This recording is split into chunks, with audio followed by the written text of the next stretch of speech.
Welcome to PhillipCapital's weekly market watch. The second exchange in Singapore, the Singapore Mercantile Exchange, kicked off trading on Tuesday, August 31st. Amongst the initial contracts offered, SMX's gold contract was the most highly anticipated by market participants. Today, we have Phillip Futures analyst Ms. Ong Eiling to update us on how gold has been faring the past few weeks. So Eiling, gold is on track to gain for the fifth consecutive week. What has fueled gains in gold? Gold rallied due to concerns over the US economic recovery as investors receive a slew of disappointing economic data. Sales of existing homes in the US plunged 27% in July to the slowest pace in 15 years. Durable goods orders also increased less than anticipated, and we saw that Q2 GDP figures in the US was revised downwards to 1.6%.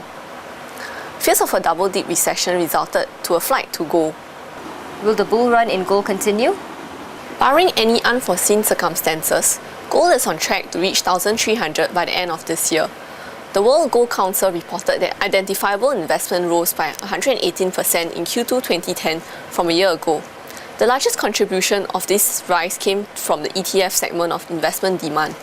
We expect investment demand for gold to continue to increase amidst the economic uncertainty. Demand from emerging economies such as China will continue to underpin gold prices. The People's Bank of China has recently announced plans to develop the Chinese gold market. More domestic banks will be allowed to export and import gold, hedge bullion positions overseas, and actively develop yuan-denominated gold derivatives. These steps will encourage more liquid trading of gold and in turn increase demand for gold by Chinese consumers. From India, we are also expecting a recovery of demand as consumers get used to higher gold prices. Still, as gold nears its peak price of 1264.90 set in June 2010 earlier, it is increasingly vulnerable to profit-taking. Hence, investors have to weigh the upside potential against any downside risks. What are some methods of investing in gold? Futures and spot gold are some of the methods to gain exposure to gold. Due to their leveraged nature, both gains and losses are magnified accordingly. One of the most popularly traded gold futures contract will of course be COMEX Gold. The Singapore Mercantile Exchange, SMX, has also launched Singapore's first physically settled gold futures contract on 31st of August. However, considering that this is a new contract, investors may want to ensure sufficient liquidity and competitive bid-ask spreads before trading this futures contract. Investors can also consider buying shares in gold exchange-traded funds, such as the SPDR Gold Trust, that track the price of gold.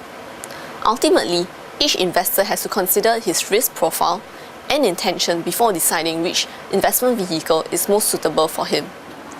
Thank you, Eiling, for your time. That's all the time we have for you today. Tune in next week for more market updates.